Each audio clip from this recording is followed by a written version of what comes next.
Good afternoon, everyone. Thank you for joining us. We are here with another segment of the Pine Bluff Commercial presents the Newsroom. We are live again as we were last week. Good afternoon, everyone. Thank you for joining us. I am Byron Tate, editor of the Pine Bluff Commercial, and today we have Jimmy Cunningham with us, the director of the Delta Rhythm and Bayous Alliance. Yes. Welcome, Mr. Cunningham. Thank you. I'm glad to be here. Glad to be here. You and I have bumped into each other in a couple of places. I remember when I was teaching at UAPB, you came and talked to the communications class, faculty, and we talked about the tourism downtown with the different stations and what some of the, I guess, low points, you would say, in Pine Bluff's history as it has to do with the treatment of African Americans, but some of the historic places downtown. Yes, definitely. Anyway, welcome today. Tell you. us what you do as director. You've been at that for, what, about a year and a half? No, I've been the executive director of the Delta Rhythm and Bayous Alliance ever since its inception in 2016. Okay. And our goal has been to build out a travel corridor between Pine Bluff and Greenville, Mississippi.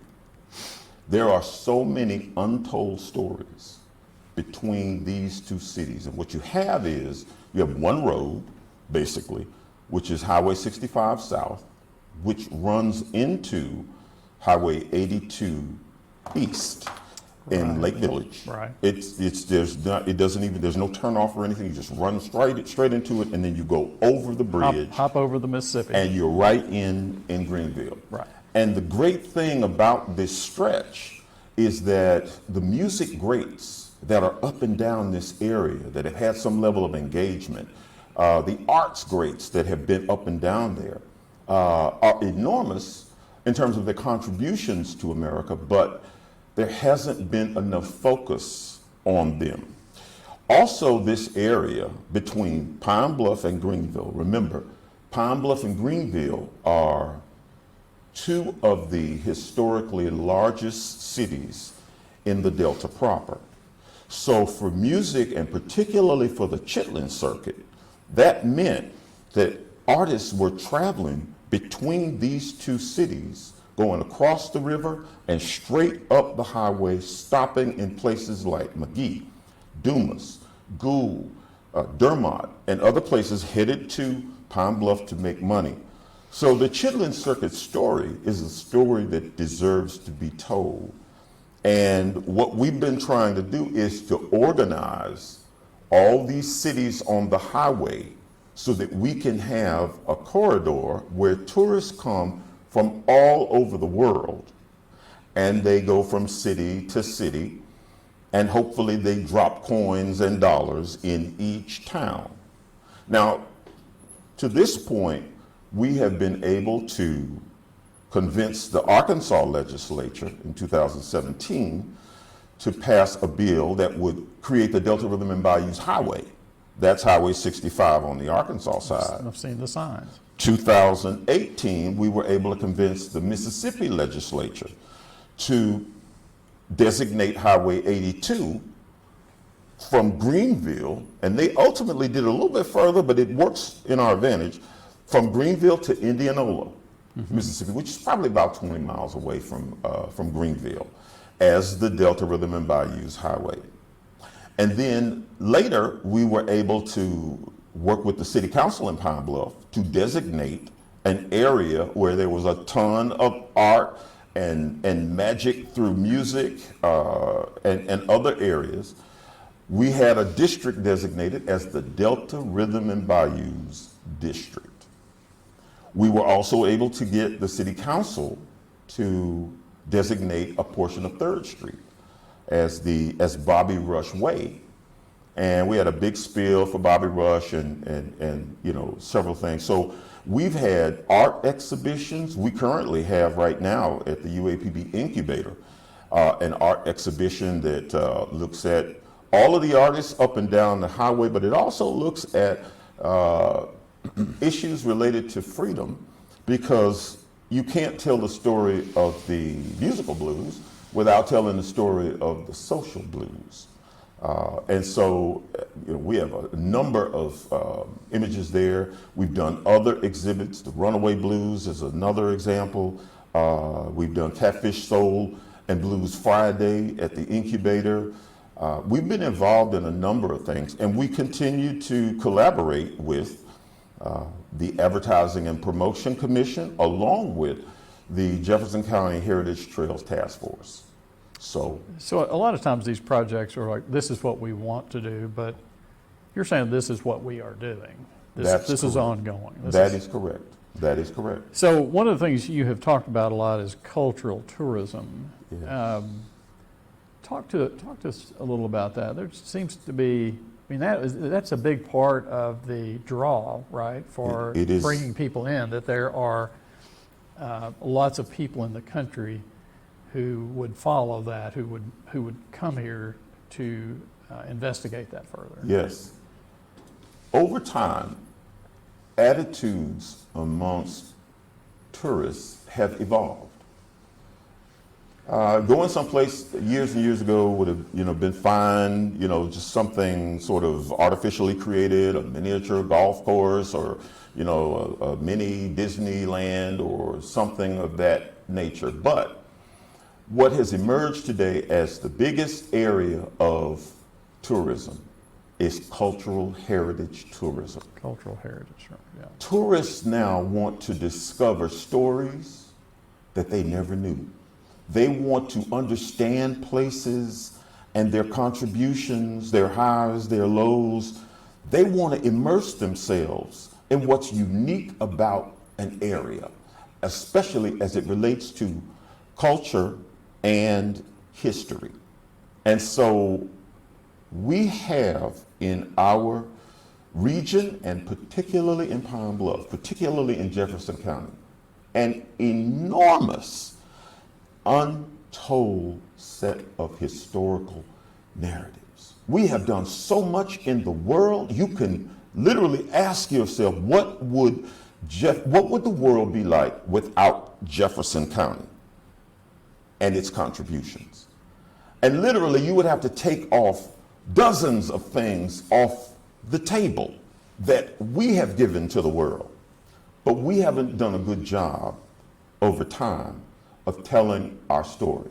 We haven't done a good job of creating interpretive sites that engage tourists so they can learn and understand.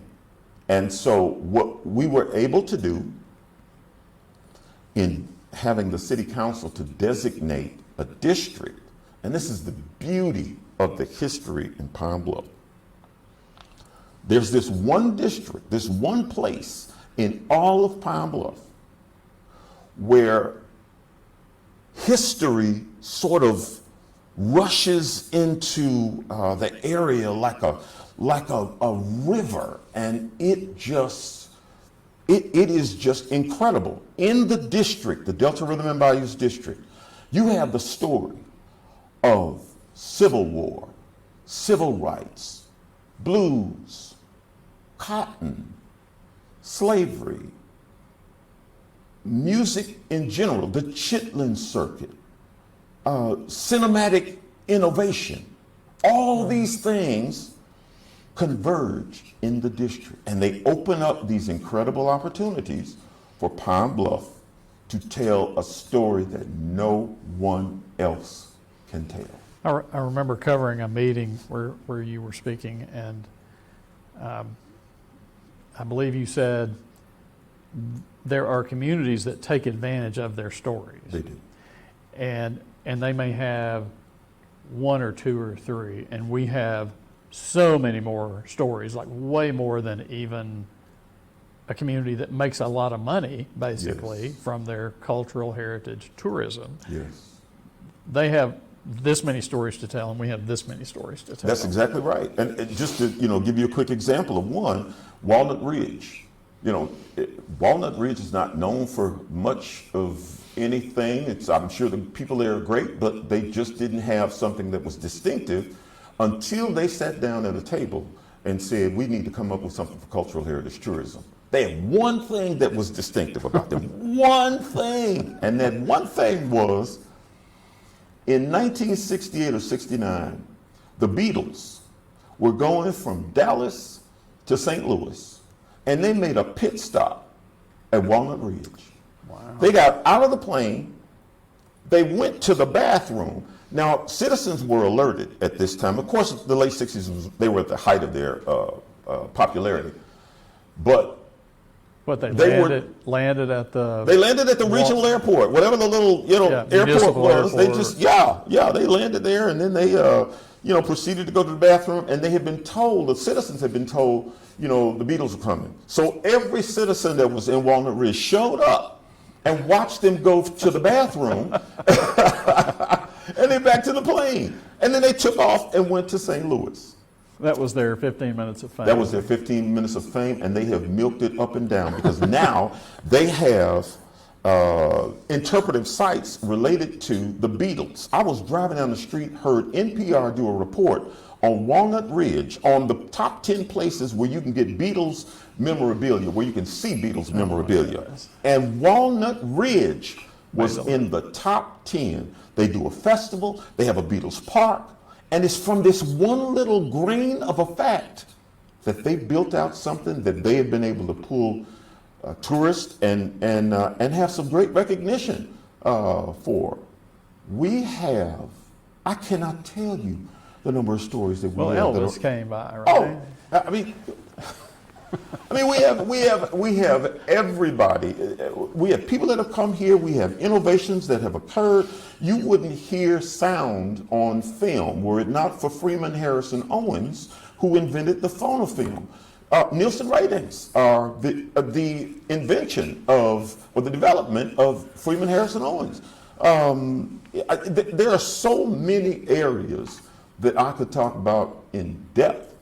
And they represent, they are the bad and they are the good. This area had an enormous contribution to Reconstruction.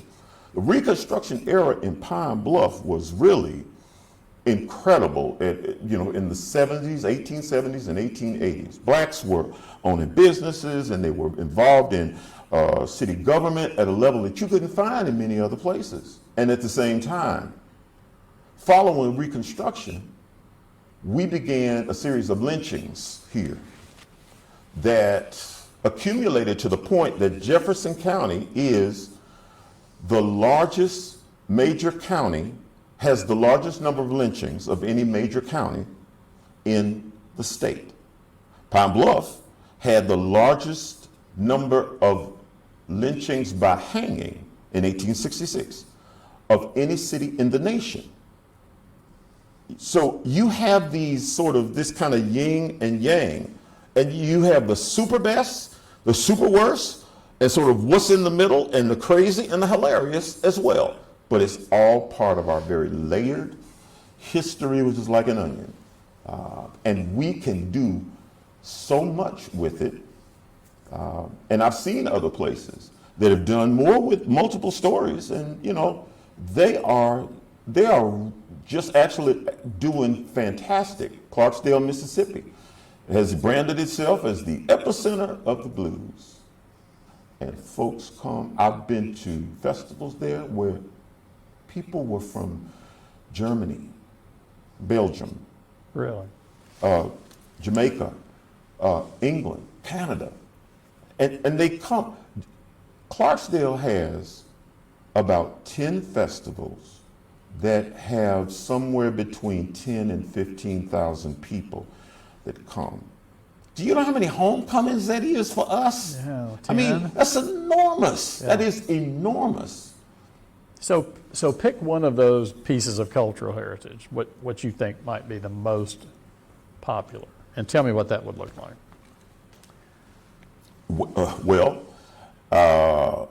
Let me go to the plan. Okay, let's talk about your plan. Let's talk about the plan. Okay. Then. Talk about the plan. So what we did was we went to the city council. We said, look, we have developed over 3 or 4 years, a plan as a trio. The plan includes, Delta Rhythm and Bayous, Advertising and Promotion Commission, and the Jefferson County Heritage Trails Task Force. We've put together something that we think can bring people to this area. It includes the largest outdoor blues memorial in the United States. It's honoring about 50 individuals within this space, where there is an amphitheater, a set of sculptures, art that is just amazing, off the wall, and it connects to a wellness area. So we understood that tourists like to engage locals, and so we thought, man, if we could create health and incorporate music around it, we can have tourists and locals to interact and engage.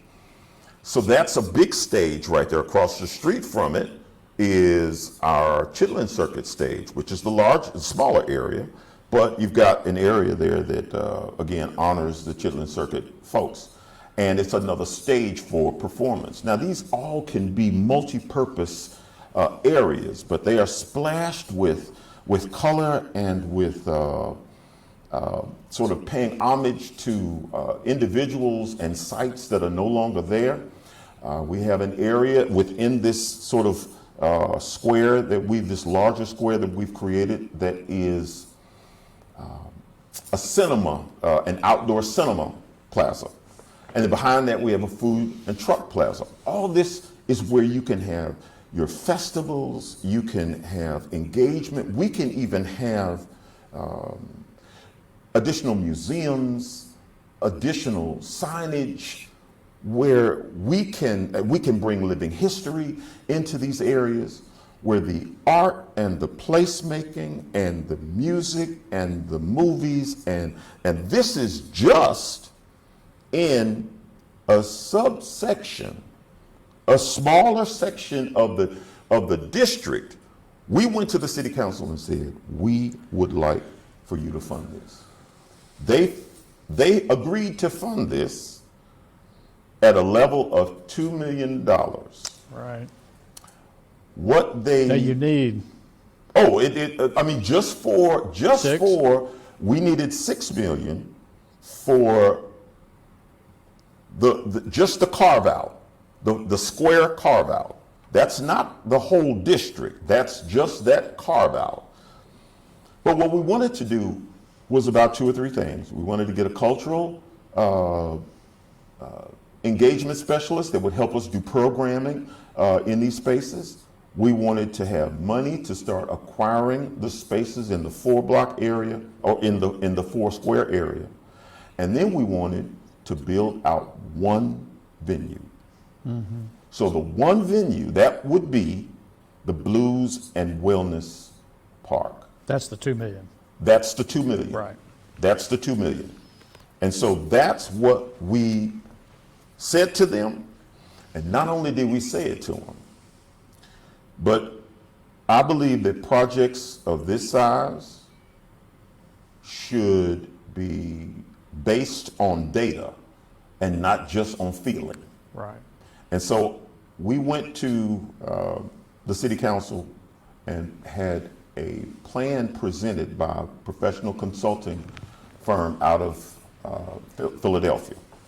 And that firm's job was to look at the model and tell us how much tourism we could expect, how many jobs we could expect, how much money we could expect. And they came back. Who funded that? That was actually funded, the Advertising and Promotion Commission actually funded that. But when they came back. You didn't just come into the council blowing smoke. No. Oh, no. This took time and this took effort. And when the report came back, it showed that over a 10-year period, the project was projected to bring in almost $200 million, $18.5 million per year, and 250 jobs. And that, Mr. Tate, is just for the subsection. This The one forced- small part. This one small part. It's not the entire component, because we have something waiting in the wings even bigger. And that is, we believe, we've talked to the National Park Service, we've talked to National Park Service officials in Little Rock, the superintendent of the Central High site, and also the superintendent for Ellis Island in New York, who happens to be from Pine Bluff, Cherie Butler. We talked to them and we shared with them the vision for developing a national park here that would encompass both regional park and the peninsula by it, along with the Jefferson County Courthouse. Because all of that is connected to the Civil War story, the story of slavery, the story of Reconstruction, and with contraband camps and with a variety of other intimate details, personal details about people and places, we knew that this was unique, very different from other places. I believe there are maybe about 2 or 3 other places that have contraband camps as national parks. But to be able to build out as much of our story, the layers of our story connected to the Reconstruction era, connected to those lynchings, connected to the economic development that occurred in that period, connected to slavery, connected to the Battle of Pine Bluff. There's nobody else that has the layers when it comes to at least contraband camps that I've seen that our place does, that Pine Bluff does. We would, if our expectation, our hope was that we would have had time to put this together, to complete the planning for this, to then have a professional firm to look at that and say, this is what we could do, or we could expect in terms of dollars, revenue, in terms of potential jobs. I had hoped we would have that to the people before a vote on additional dollars for any plans coming up. But things happened so quickly that we obviously didn't have a chance to put that in place. But I believe if the citizens see that, and I'm sure that the anticipated revenues will be even bigger than just our subsection that we're currently looking at. I remember think the they'll be city quite- council members were very impressed with your presentation. They said you'd done your homework, and it's one of those, if half of what he says is true, it's still a magnificent Yes. proposal. Yes, yes. And the people supported it. People Yeah. came out to the planning Right. committee meetings. Right. People came out to It was packed. It was packed. Yeah. It was packed. There is a desire to get something done around here, no matter where it comes from, no matter who puts it out there. A good idea will walk on its own. And I think people just kind of looked at, and we had videos, of course, the 3D illustrations, and I was really glad that people in this town liked that notion. So you got the $2 million, Yes. and then what happened? Well, The wheels, if they didn't fall off, they got a little wobbly. oh, they got wobbly. Oh, we must have hit nails or something. I'm not sure what was going on with the tires, but we heard screeching and we knew there was a problem. So they agreed to give us the $2 million Yeah. to fund it. They were in the process of preparing the budget for the upcoming year. And the next question was, where will this money come from? Where in the budget? 1.9 million or something. Or was Yeah, exactly, yeah. Where is it going to come from? Yeah. Well, we wanted that money to come out of the new dollars for the new 5/8 cents tax dollars for 2023. However, there were people on the city council, including the mayor. Now, pause there. They voted unanimously to give you that money. They voted unanimously. There wasn't a dissenting voice anywhere. Okay, go ahead. Yes. So we wanted the money to come out of that 5/8 cent sales tax, the new 5/8 cent sales tax money. The reason we wanted The that new money, being the 2023, the renewal of it. the renewal of it, the 2023 5/8 cent sales tax money, the renewal of it. Okay.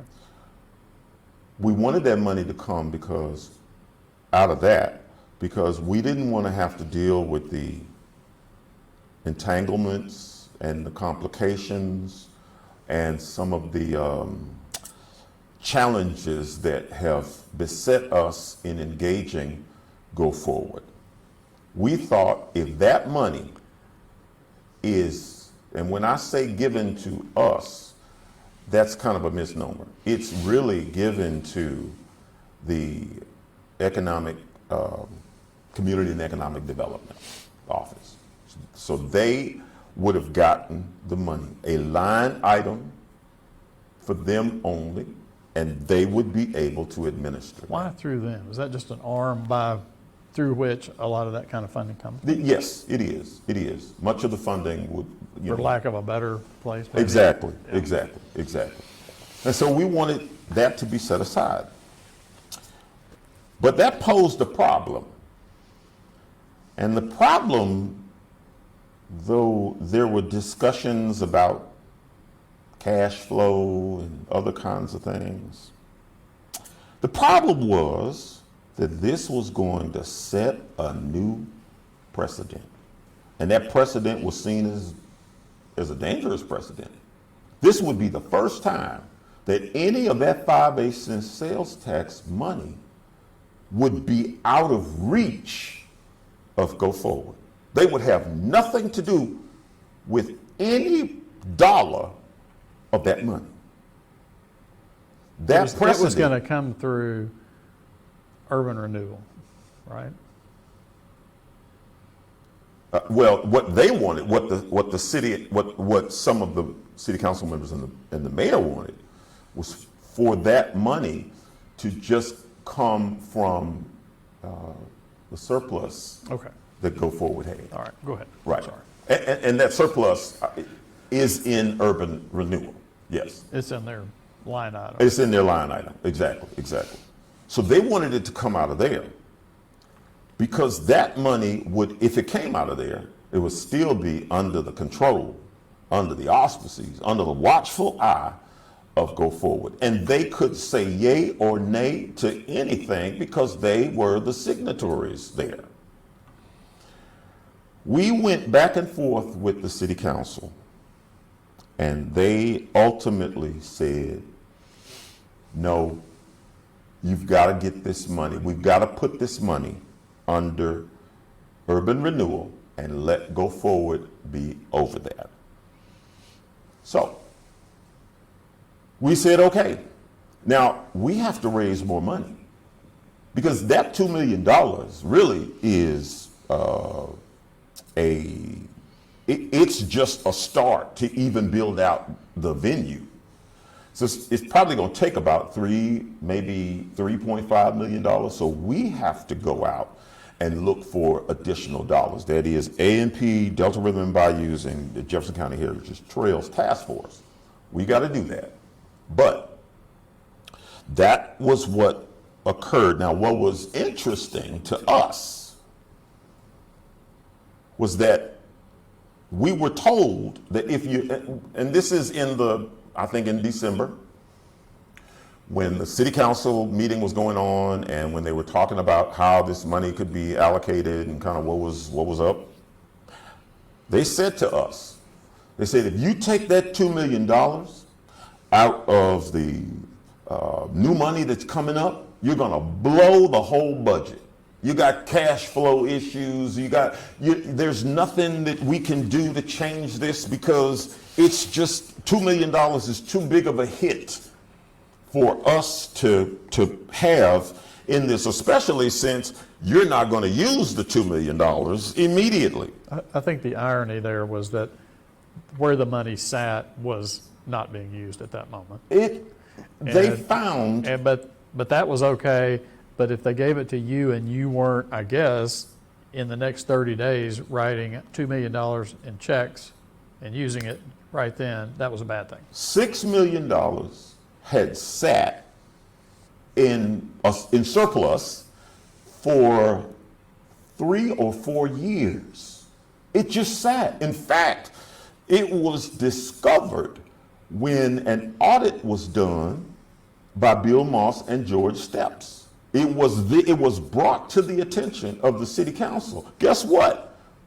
There's $6 million sitting here. And that might have been in 2019 or 20 that happened. But that just sat. So all of a sudden, we're being told, man, if you get $2 million out of the budget, it's going to blow it away. It's going to devastate it. It's just going to be bad. Well, we didn't buy it, but there wasn't anything we could do. But to add insult to injury, February came around. I believe it was February. And there was a proposal to fund the hotel, a portion of the hotel initiative. The city council, remember, had just told us $2 million was a problem and it would devastate the world. Chicken Little, the sky's falling. But suddenly, $3 million was allocated to this. And everybody was cool. The sky didn't fall. Nothing happened. And life went on. Although I did hear that it irritated the urban renewal folks. Hey, maybe so. But if it irritated them, you have no idea what it did to me. I was livid.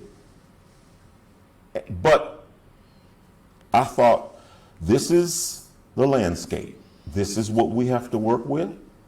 And so we're going to continue to look for additional dollars and do what we do.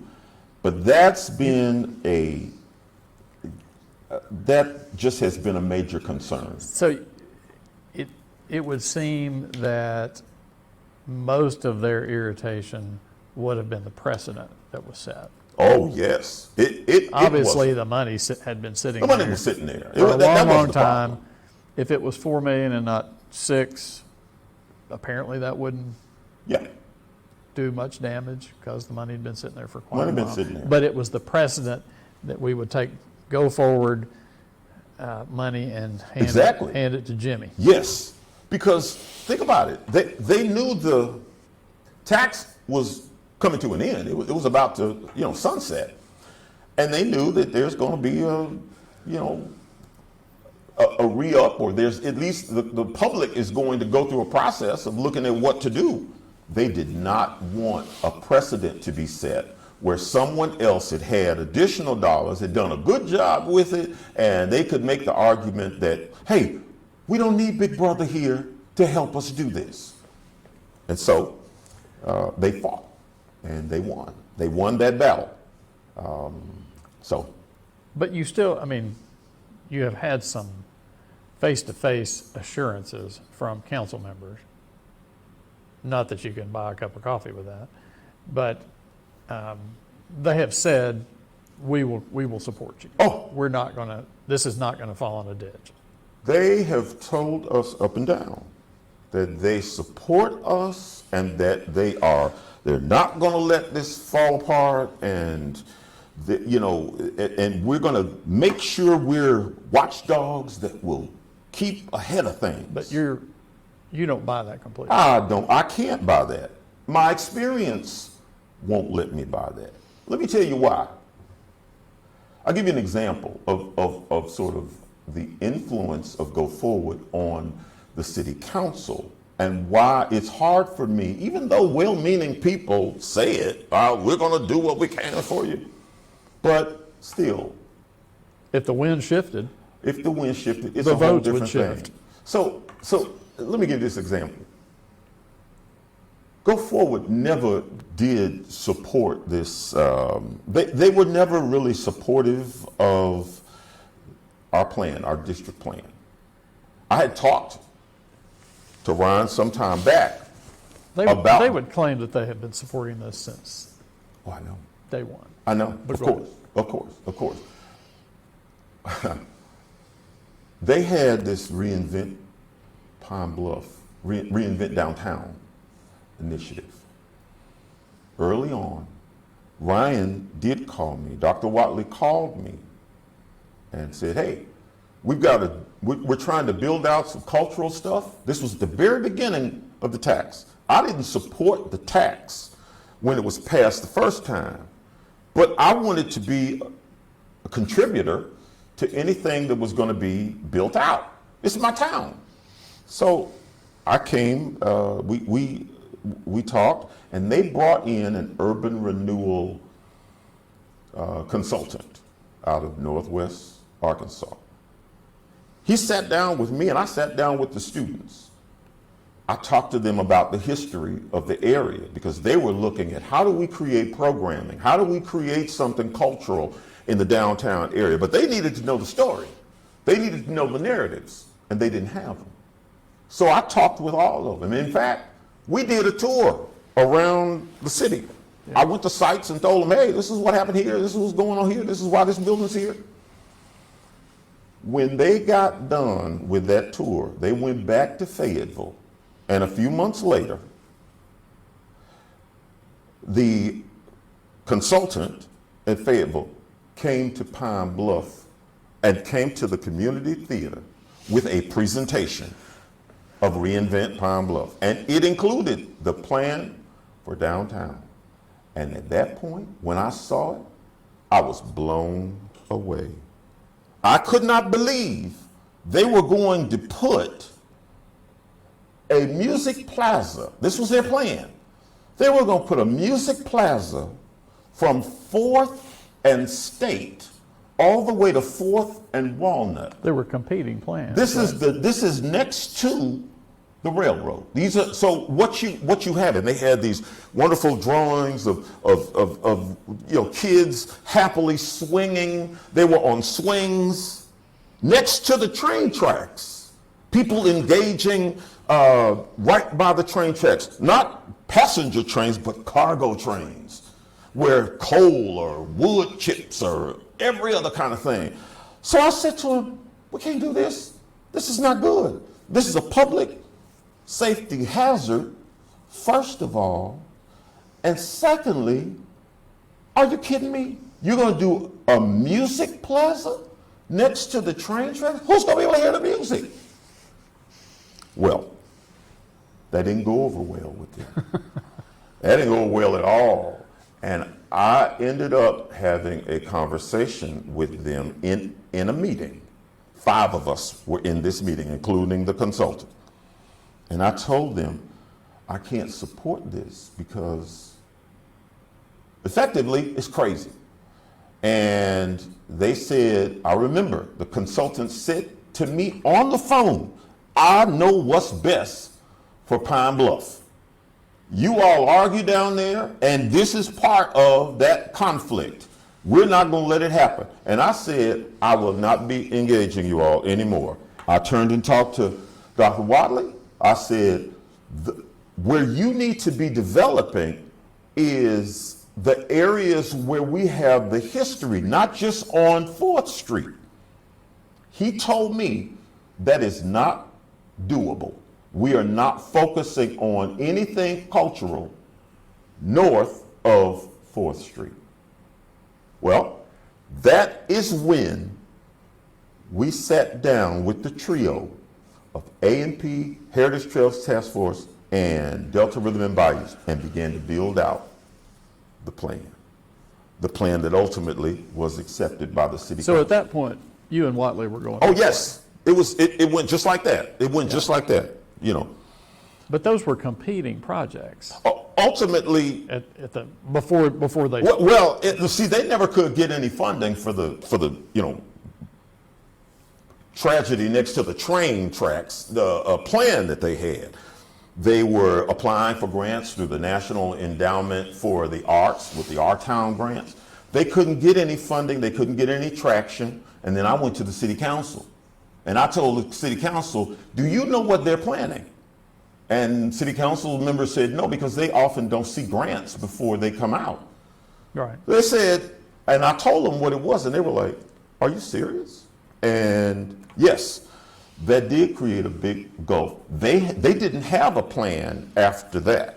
After they abandoned the music plaza, they didn't have one, but we started building ours out. So when you had the standing room only at the council meeting, Yes. that's when they got on board.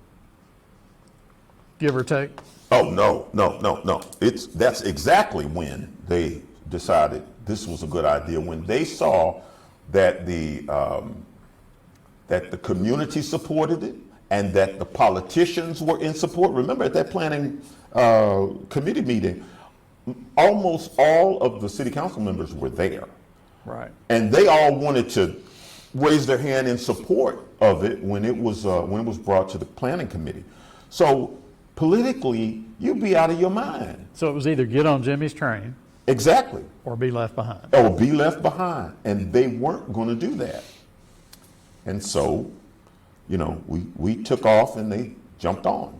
And that's kind of how that evolved. But I'll tell you something. It bothers me.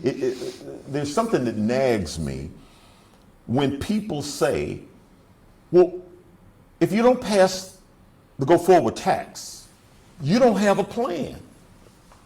You don't have anything else. I've heard that. We have worked on this plan assiduously. This plan is the only plan on the table that has revenue projections, job projections, and really that should be it's typically a standard when you're having economic development initiatives that require infrastructure development.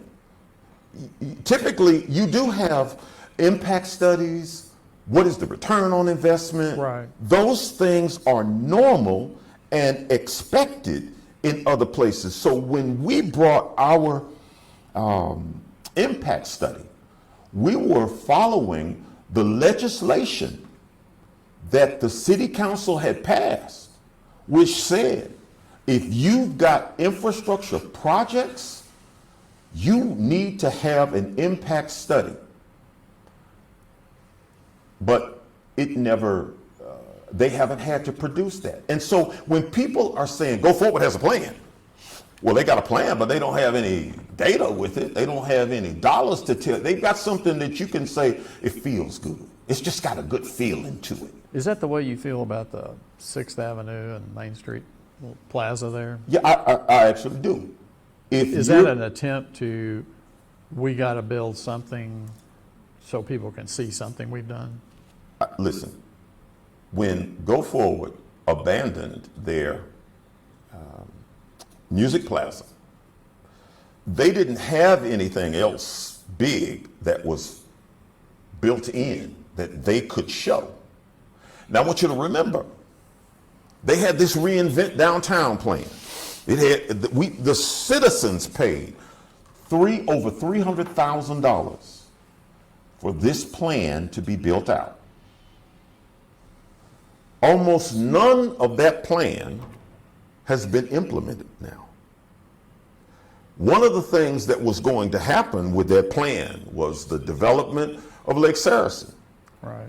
For them, I'm assuming at some level that might have been a cultural piece that they wanted to incorporate, but it never got built out. I saw one of the, was at a meeting and somebody had actually resurrected some of the, here's what we're going to do with this tax. And there was Ferris wheel. Yes, I'll never forget the Ferris wheel. The Ferris wheel is the kind of fantasy that symbolizes so much of what that plan was. People were to live in these Jetson-style, ultra-modern structures next to the train track that runs every 30 minutes next to 2 train tracks. There was an expectation that private developers were going to somehow bring their money to build this out right next to these train tracks. What retired person, what person with means is going to decide, staying up every 30 minutes at night listening to that train is something I've longed for so long. Now that I'm retired, let's go do it. That wasn't going to happen.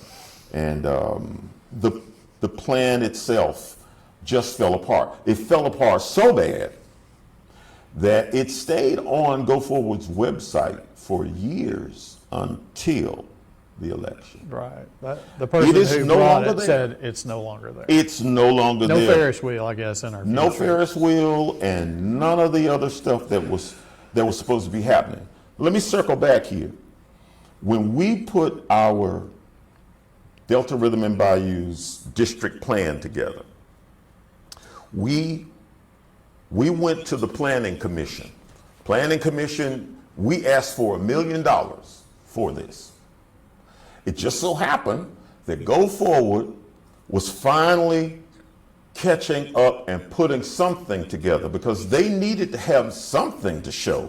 That's the plaza, right? That was the plaza, exactly. So they went to Planning Commission and they said, give us $1 million. Planning Commission said, look, we'll give you a due pass, both of you, but we're not going to give you $1 million. We're going to let the city council decide how much they want to give you. Okay, fine. It goes to the city council. The city council puts the stamp on it, and they say, okay, yeah, we like it, but they weren't going to attach any money to it. What they wanted to do, and this makes so much sense, they said, between the plans, we see duplication. So what we want you to do is we want you to eliminate duplication. I want y'all to get together and meet, have a talk. Everybody that's doing stuff around downtown development, I want you to get together and make sure we don't duplicate anything. But what was really being said was, we got 2 big plans here and there's duplication. So sit down and work it out. We had 3 meetings. Go Forward didn't attend 1 meeting. I remember you telling me that. We attended them all.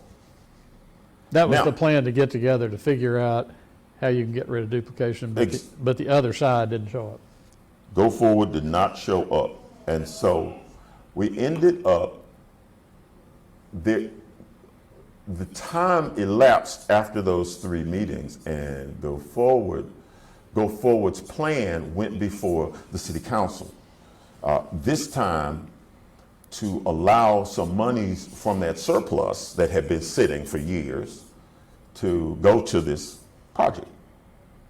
I knew it was coming up, but I also knew that they hadn't collaborated with us in order to come up with, eliminate the duplication. So I called the city council member that had sponsored the resolution.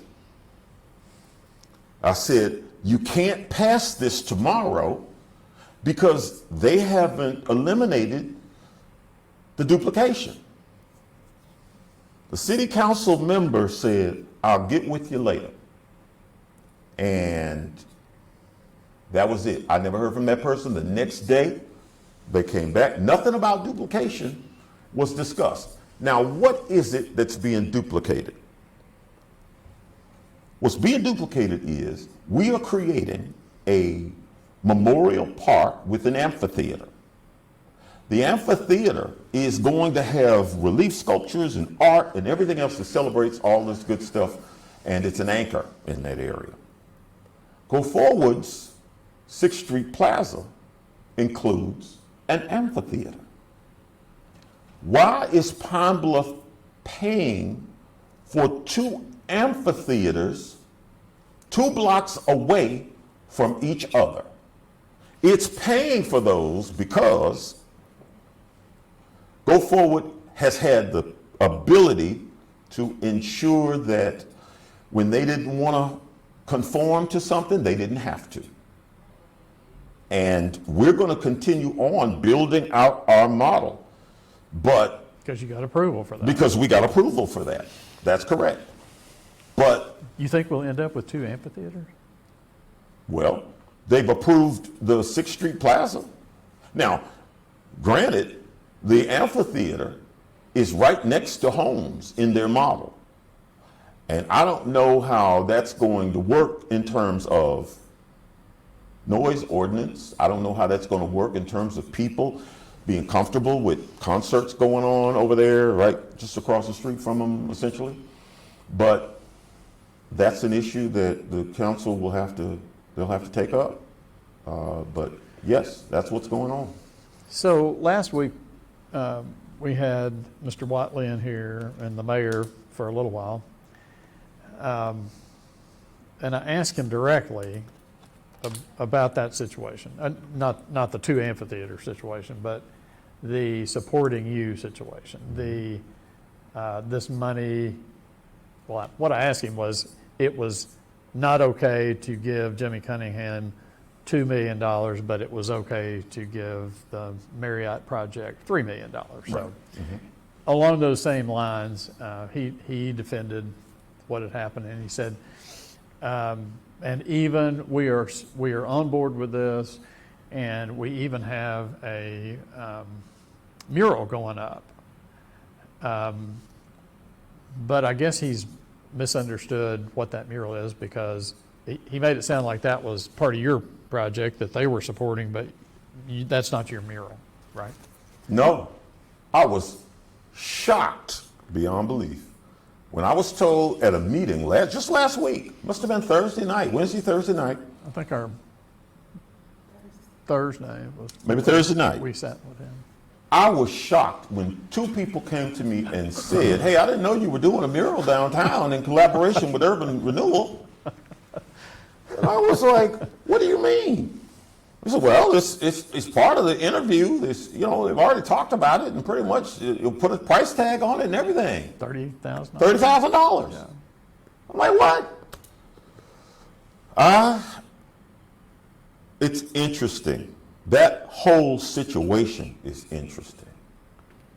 I think there's a desire to say some casual engagement created a collaboration. Collaboration is loosely used here, but they've used it. Let me explain sort of what the facts are behind that. Maybe 2 months ago, I was contacted by the mayor's office. They wanted all of the entities that were involved with any kind of art to come together and to meet on the street and just kind of talk about what their plans were. So people would know. We wouldn't sort of be bumping heads. We'd all know what was what. It's a great idea. So I was at that meeting. There were probably 10 or 15 people there. Representatives from the Jefferson County Heritage Trails Task Force, from UAPB, artists. There was Pine Bluff downtown development with Joy Blankenship, Chandra Griffith with Urban Renewal, Bruce Lockett. There were several others. There were several people here. And so the idea was, we're going to all talk about what we're doing so we know and we're all sort of on one accord. Right. That's what we did. At some point, the Urban Renewal Director said, well, we want to contribute to the district, that is the cultural district. So, we want to, talk about what kinds of plans are you guys doing, and what kind of, what is your vision for, some of what you're doing? Well, we, talked about, we're going to have stuff related to civil rights and stuff related to music and stuff related to cinema. And we had worked our way to an area right by the old Looking Good store, corner of 3rd and Main. And Joy Blankenship was there. There was a mural already up. And that was what Joy Blankenship's organization had maintained over the years. But there were some problems in the wall, and there was some fading on the mural, and the suggestion was maybe we can put something up here. And so everybody was, everybody in the group was cool with that. I think the question directed to me was, well, what do you guys wanting to do in terms of what you're working on? I said, well, as I said, the area that we're doing is cinema and music. I said, if you wanted to put up individuals who represent those areas, that'd be fine. Because I'm trying to tell narratives. I'm trying to connect history here. And I still remember Ms. Griffith said, well, we don't do people. We're not going to do people because that'll create problems. If we put one person up, people will ask for another, and it's going to create problems. And so after that, I left it alone. I mean, I just kind of walked along, and, she and the art director, talked about some bits and pieces, and then everyone dismissed. After that, I talked to Ms. Sherry Story, the executive director of advertising and promotion.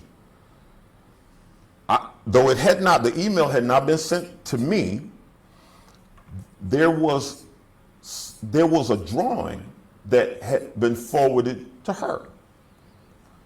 And, she wasn't sure what this was. Was this is this something that you guys are doing that's your final draft or what? And there's an email chain to substantiate this. It's documented. And I think Ms. Griffin responded that she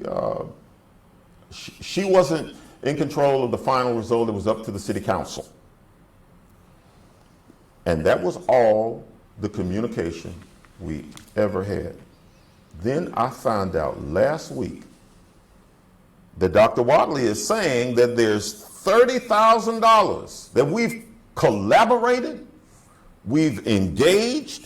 Collaboration to me means we're going to sit down, we're going to talk about the subjects on the wall, we're going to talk about the size and scope of it. Do we need something that's going to run $40,000 or $50,000? I don't know.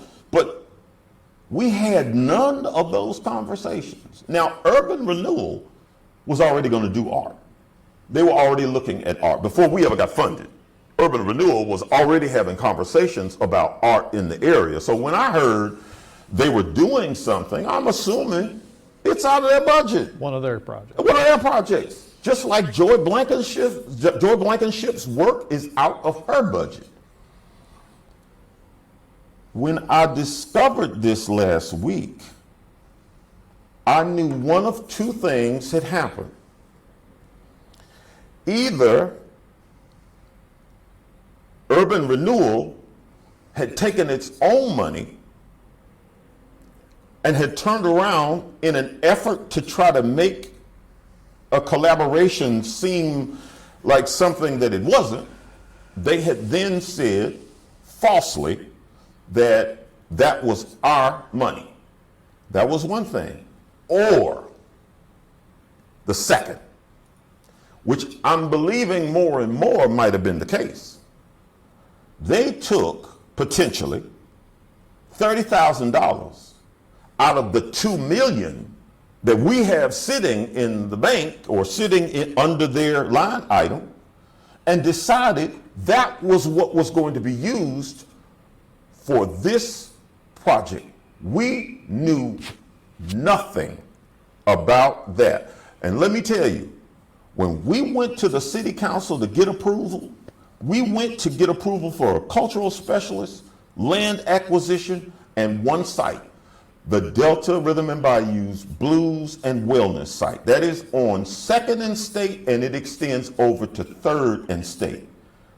There's no money for murals anyplace else. We never Not in that talked. $2 million. Not in that $2 million. No. None of that conversation was related to anything outside of that immediate area in terms of art. This sounds like a mess. It's It sounds like they will spend your $2 million on things that you don't have in your plan and say, there you go, Jimmy. well, again, what they're doing for me is making the argument more powerfully, actually, than I could. Right. That they don't need to be the ones administering this because of the very challenges of complications and mischaracterizations and misunderstandings and politics. Don't think this wasn't, this was in part done to show before election that, hey, something's going on downtown. We've got something happening. There's some engagement. And But you think it's probably come out of your $2 million? I think it's highly possible now that I How consider will you it. find that out? Can you call the now- Go Forward Bank and say, how much money do I have in my account? Well, ultimately, it'll end up showing up on some piece of paper somewhere, some kind of documentation. We'll have to go through the city and find out. If I have to get a city council member to push this issue to find out where it is, we'll find out. But this just represents one of the many challenges that we have had in this process. It should not be this complicated, but it is. So the other thing that I asked Mr. Watley last week was, you're being nervous about this situation where the money is there and you're trying to do a project, and Mr. Cunningham is afraid that Go Forward, i.e. urban renewal, is going to micromanage and will be hard for him to deal with, basically. Right. And Mr. Watley said he supports you 100%. I think that's when he said, matter of fact, we're putting in a mural. But I mean, do you buy that? Do you all talk? Can you call him up and say, was that my $30 million? Or, I mean, $30,000? Or was that your $30,000? Because that's not in my $2 million plan. You all have those conversations? No, we don't. We haven't talked much. It's not that we wouldn't be available to have conversations, but over time, I have not seen a reason to trust Dr. Wadley based on how Go Forward has evolved, and based on even my engagement with him. I just have not built up trust in that way. Well, they didn't come to your 3 meetings, and now we have 2 amphitheaters. Right. Exactly. Perhaps. It's all of those things sort of, it's all those things sort of built in. All of this is a small town. It's not a big town. Why is our project seen as competition? Why would you not sit down with us to try to work out ways that we could come together and sort of, shape and frame this in a way where it's interconnected? It's a small town. It shouldn't be competition. It should be collaboration. I would say. But collaboration is, they have to control the strings. They have to control the power. And when you come to the table with them, you're in a position where you're having to ask for something, or you're having to engage their resources in some way. But the notion of true collaboration, where people just kind of sit down and we come up with ideas and we work together sort of equally in our positions, that doesn't happen with Go Forward. I would say it has more to do with or it has to do with them wanting to attach themselves to something popular and potentially successful, because they haven't had a lot of success stories No. in a lot of the things that they have tried. No, they actually haven't. I've seen them, merrily taking pictures at the library when it was first opened, and I've seen them at various functions around, grand openings and several kinds of things. It's stuff that they're not necessarily leading, but being connected to it in some way sends a message out to people who may not be as aware that this is a Go Forward initiative, or that something connected to Go Forward is making this happen. I watched the interview last week where Dr. Watley talked about this $30,000. One thing that I heard, though, also that was not connected to this art money was interesting to me. It was the fact that they attribute their involvement, I think, with community and economic development for getting Streetscape. That was integral to Streetscape. Helped them get a grant. Exactly. They were a collaborative partner with, I believe, community and economic development. I've done grants before, and I've had collaborative partners, and the principal or the individual or the organization that applies is the entity that gets the credit for that. Everybody else is sort of providing bits and pieces of support, but I would never say to someone, I was the one responsible for getting that multi-million dollar project because I happen to be a collaborative partner. But yet they have. Yet They wear that crown. Exactly, and there are people who assume, oh wow, the Streetscape. They cleaned up the bricks, they fixed up the roads, they put up the library.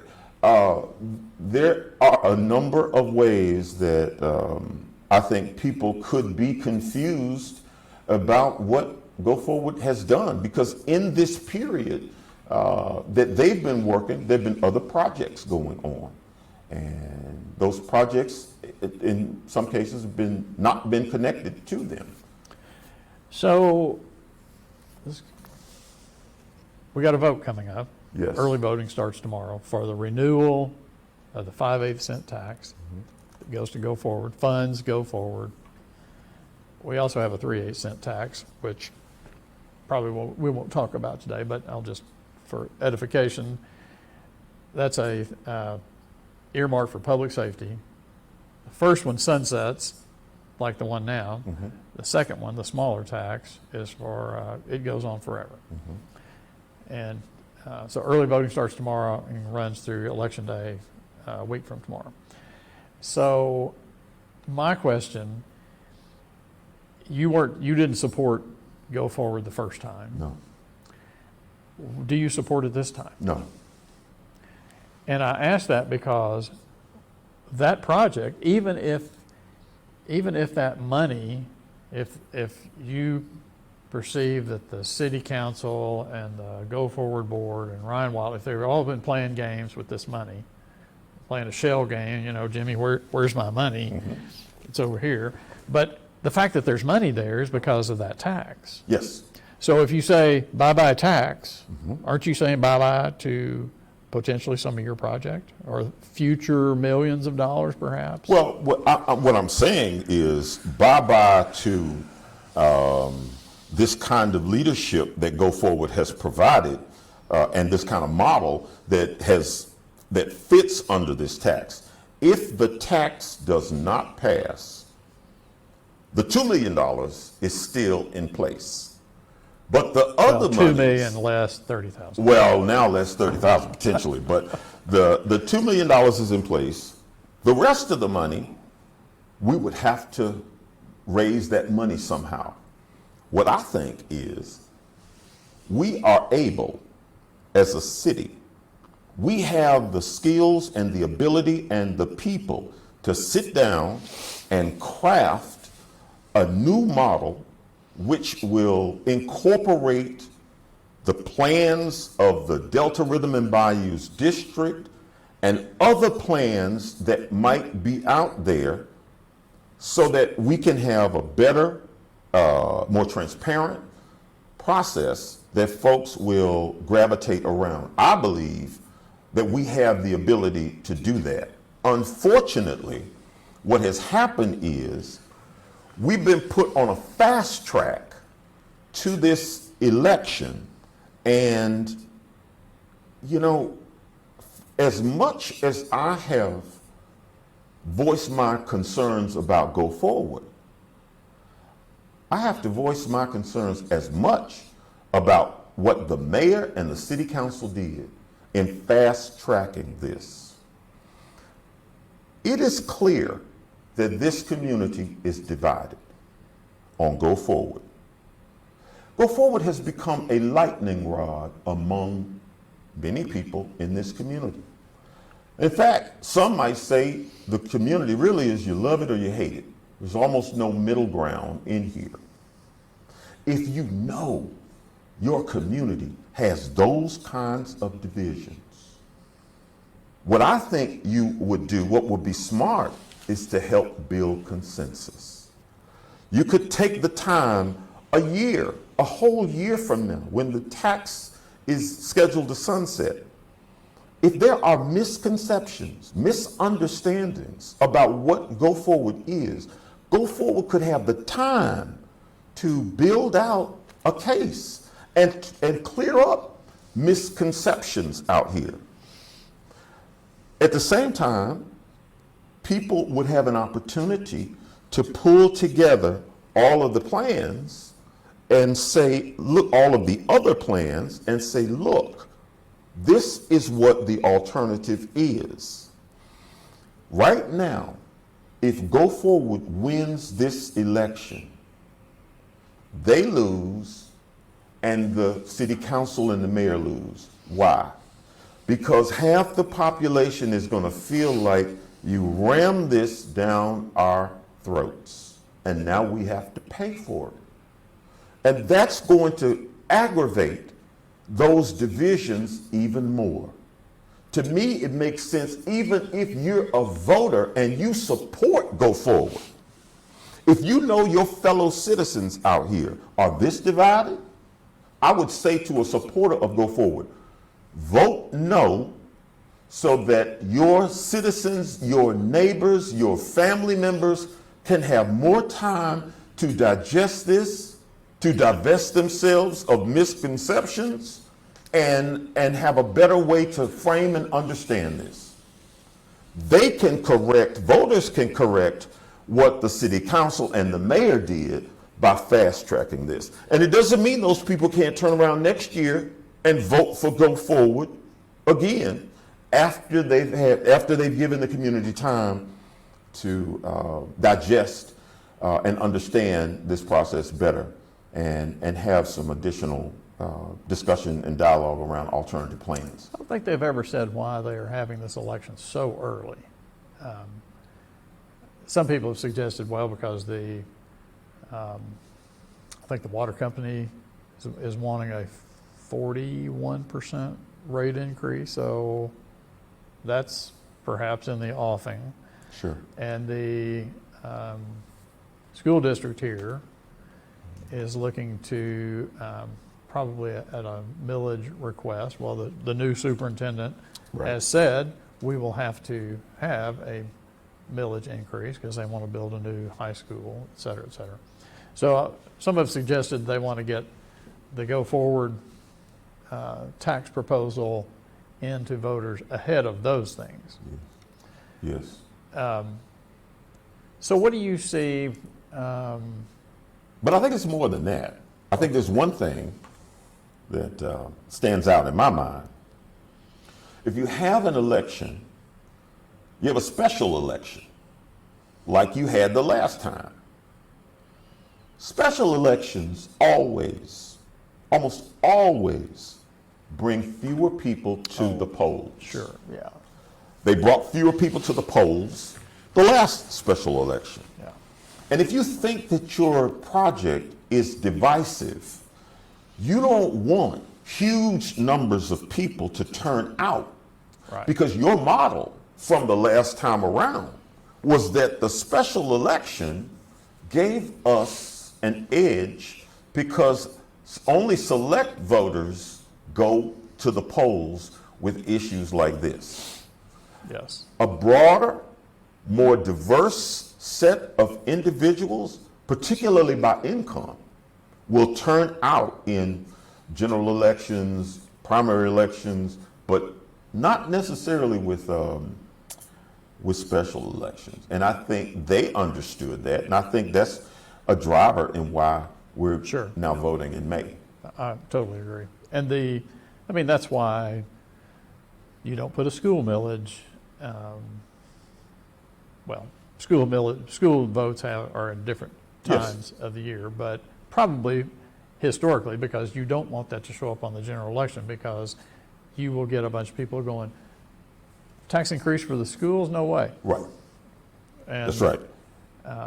Same with the Go Forward tax. If you Yes. brought out 1,000 people who are just voting for president or governor or something, and they see that, Yes. chances are they will vote against that tax. That's right. Or that's the fear. Yes. Yes. Definitely. Vivian Flower said that the legislature had put their foot down on that, and that was, you weren't going to be able to do that at some point in the future. I think in fact it's supposed to end this year sometime, Yeah. if I'm not mistaken. Like the primary next year, I think you could do it on maybe the primary and the general election, but that's it. Yeah. Yeah. Yeah. Enough with these special Yes, I'm glad it's coming to a close. Let's get people more involved in the democratic process Yeah. when they typically come out. So, give me what your project, one or two amphitheaters perhaps, but what your project will look like, hopefully, in your mind, in the next 5 or 10 years. Well, in the next 5 or 10 years, we will have a portion of the district built out. That will definitely be within 5 years, that subsection that we're currently working on. But it's going to take us longer to do the National Park Service component because you have to go through Congress to get approval for that. So it's several steps, but we have such compelling history. I have no doubt that once the community sees what the history is and what the benefits are from an impact study, they're going to support it 100%, and we will be moving in that direction. The other piece of this, though, is just since November, we worked with Windrock International to get funding for placemaking in 4 cities on the highway: Gould, Dermont, McGee, and Dumas. They're going to be able to tell Chitlin Circuit stories, music stories in their individual sites as this grant allows them to build out planning for all that, architectural renderings and so forth, much like we have. Greenville is the other piece of this. And Greenville, we're continuing to work with them, but when you talk about 5 to 10 years, I mean, we've got the support of their mayor and their political leadership. We want the other part of the sort of, I guess, the other end, the other bookend of the corridor to also tell the unique story of the Chitlin Circuit and of the music in a huge way, in a big way, in a big splash way, just like we're doing here. So we're going to be working with them as well. Those cities. Those cities, Yeah. yes. And so those cities are already we're already moving around a connection. In 5 to 10 years, there will be sites up, there will be stories and narratives told, there will be untold facts that will really knock people out it will be a knockout corridor. We'll always have room to continue to grow because the stories are incredible.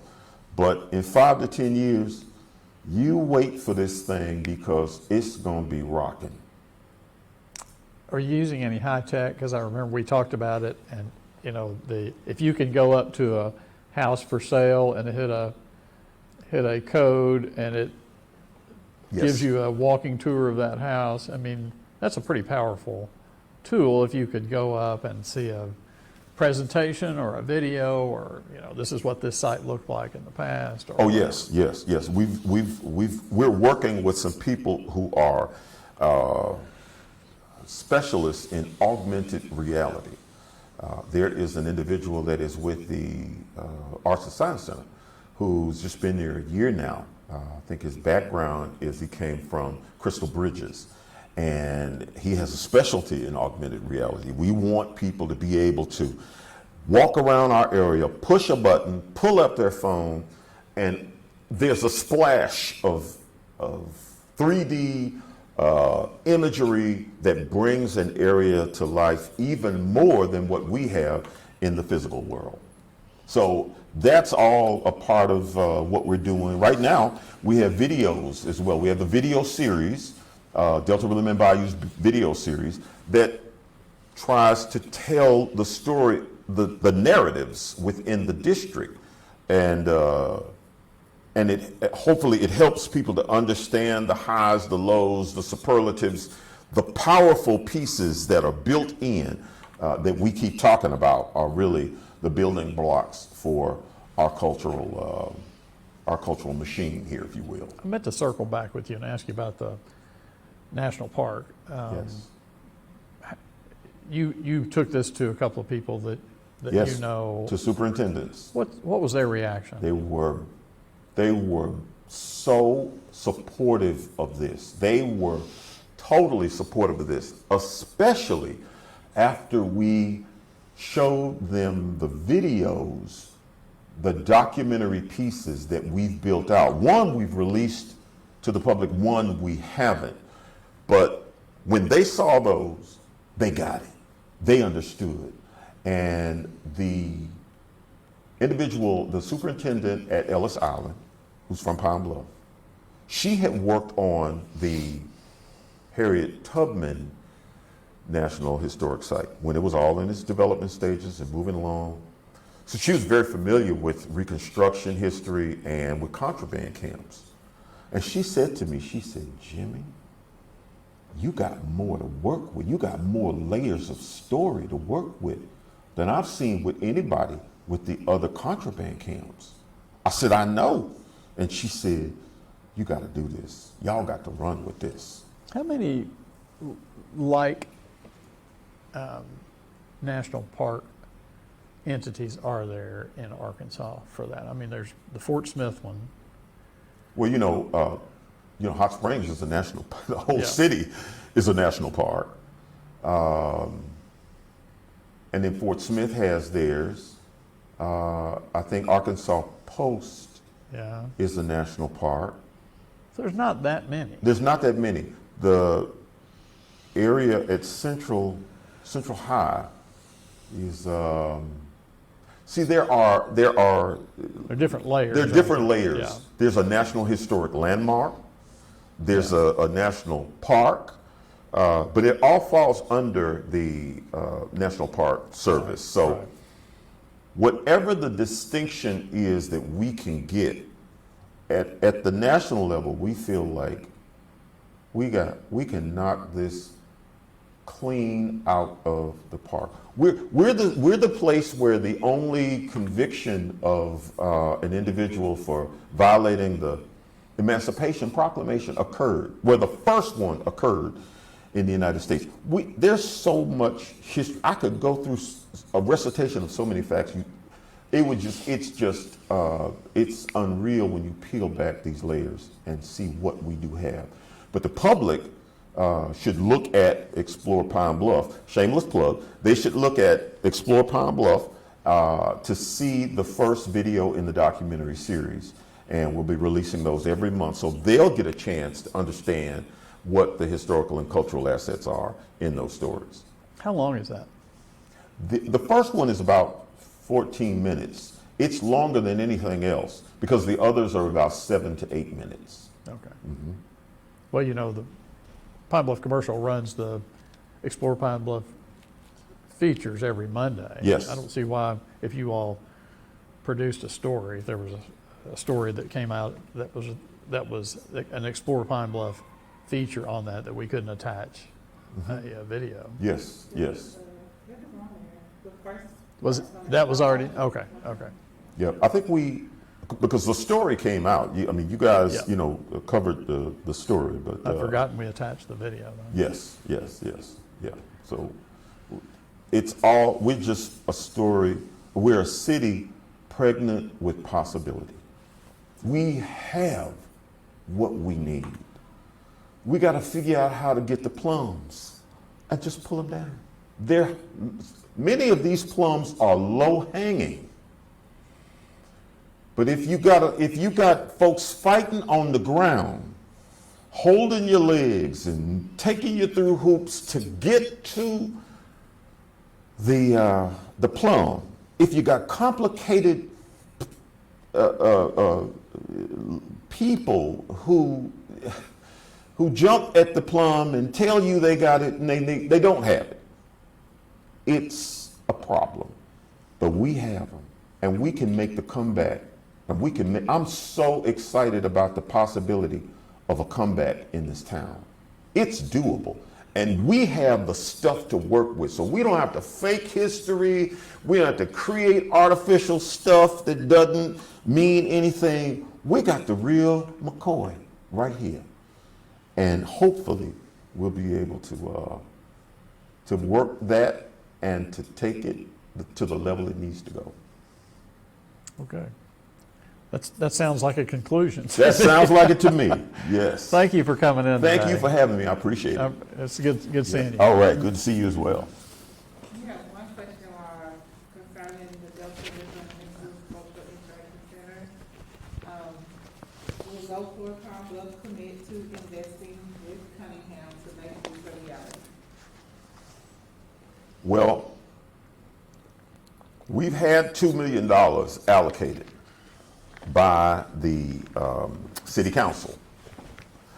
Go Forward has verbalized their support for this, but we'll have to see what that looks like in terms of the reality of support, of embracing this and moving it to the next level. But $2 million has been allocated, and Go Forward rhetorically has stated that they are for this. Did they ever say, I know at first there was an ordinance passed that Whitfield sponsored that it would come out of urban renewal, but then they said no, it will come from other means. Did they ever specify where the other means of that money would come from? It was going to come out of the 5/8 cent sales tax, the renewed 5/8 cent sales tax for 2023. That was all going to be new money, and that $2 million was going to come out of there. That's what we proposed. But to ensure that the project stayed under Go Forward's hand, the mayor and the city council passed a resolution that would come from the urban renewal line item. I remember that Ivan Whitfield was up in arms about it because it had passed 8-0. Yes, And then suddenly it was not so popular. exactly. There were all these little changes, and there were some minute little things they had to go back and revote on, and then finally, as it washed out, it just we couldn't get that money set aside in the way that we thought it would be safe and good for the project. Dr. Wiley also said the projects that they have going on, they were already in contract and it was happening now. Yeah. Whereas,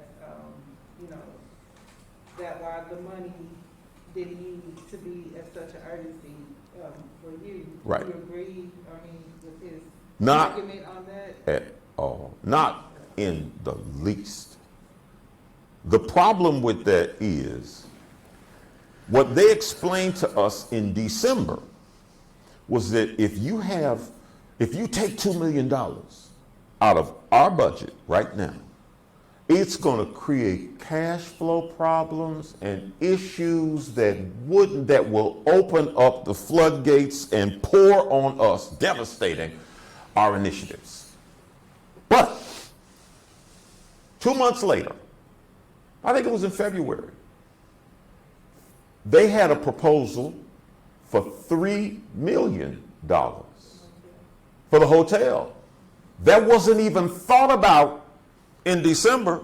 The $2 million for us was going to blow up the program. But guess what? Magically, it was magically delicious the way they found $3 million, and it never tore apart the universe. And they went on about their business. So, no, I don't. They were just saying something for the moment. I would point, Well, I was going to ask, do you think that goes back to saying that they needed to attach themselves to something that was happening successfully? I think what occurred at the time, I think part of this is, everybody liked the idea so much, they couldn't help but get on board. They didn't have the ability to stop the train from leaving. So they had to get on board. But, it was just the bigger issue was there was a precedent being set. We were asking for something that had not been done in 7 years. And that was, we wanted money to come out of the 5/8 sales tax to go to an independent project other than Go Forward. God forbid that was going to at least begin the process of the end of the world, as far as they were concerned. And I've even seen posts on Facebook where people have said, well, the reason that they're under Go Forward right now is because, and they're proposing this to be under Go Forward in the future, is because the city council put them under there last year.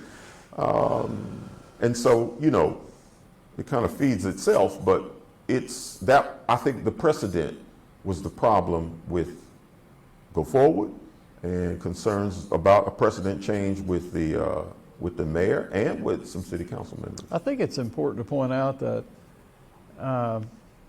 there was a, read my lips, no new taxes kind of a statement about the hotel. We're not going to spend tax dollars on this hotel. It was, that's right. Until we had to spend $3 million in tax dollars on this hotel. That's right. And that's exactly right. And that's when they went and raided the urban renewal piggy bank. Right. And it didn't create a cash flow problem. The question about a cash flow problem would have been clear if that was real when the $3 million came out. So, Okay, let me ask you one more question. Sure. You are obviously outspoken about this. Yes. Just a little bit. Does that hurt you in the long run? Do you get pressure? Do you get pushback? Do you get phone calls from people that say you should knock it off? Yeah, I do. I've gotten pushback from some places and some spaces that I expected and some that I didn't expect. But this is too important, and if people don't speak their truth right now, I believe this moment is so critical that we literally are at a crossroad. I believe that one of the other problems with this whole thing, beyond whether they've Go Forward has, gotten successes under their belt with initiatives and so forth. But what I've seen is the money that they have gotten has been able to position them with influence, with an inordinate amount of influence on the city council, with various politicians and political leaders, with business folks in the community. And I'm concerned that this is a political machine that is being developed, and if you feed that machine $30 more million or $50 more million, the votes of people won't matter because political leaders and others will be brought into the web. They will be beholden to the machine, and individuals won't have the full representation that they think they have. That's beyond anything I ever thought when I moved back here six or 7 years ago. I would be derelict if I didn't speak out and speak to that reality. That's a little like, or a lot like what Joni Alexander, formerly on the city council, has said about Go Forward, that the mayor doesn't really need the city council. She said, you know, we showed up to pay bills, and beyond that, we were excluded from plans and conversations and goings on because the mayor has Go Forward. Right. Yeah, this is what a machine is. This is how it builds out, and it's happening right in front of us. And if I didn't speak out, if I didn't speak to this, I wouldn't rest. I can't just be silent in the face of this going on. And Lord knows the leaders in the past that I have admired so much, one trait about them has been clear. They spoke out in times where there was some concern about backlash. There was concern about, about their political positions.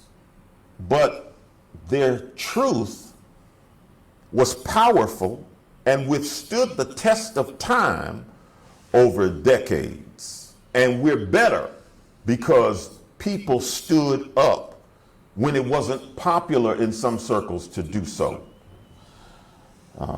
I'm a spiritual person in that I do believe there is a force of God that will assist folks who try to do right.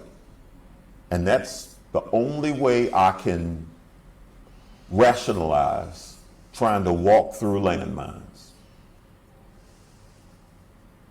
How do you think the vote's going to go? Oh. Right now, Was it like 2-1 last time? I think it was. I think it was like maybe 70 to 35%. No, 65 to 35, or something like 70 to 30, or something like that.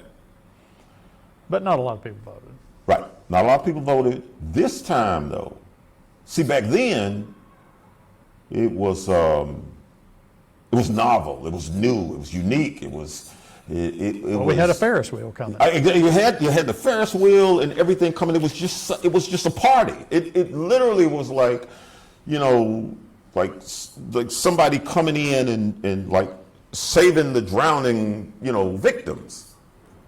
But now, because so many people don't see results, and because the trust factor has diminished with many, the games that were played in terms of projection of progress and, inflating numbers and showing this to be something that it wasn't, it doesn't work now with some folks. And that's creating a divided electorate. I believe, though, that in my hometown, more folks are going to see the light, and I will bet you that 55 to 60% this time are going to come out against this tax, but they're also going to demand that we sit down and take the plans that are already on the table in some cases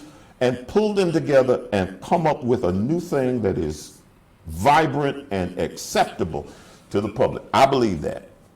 Representative Flowers had that same thought, that there is enough time to put something together in time to pick up where this one is leaving off. There's no doubt. There's no question about it. We have, and you know, so many people have been left out of the process.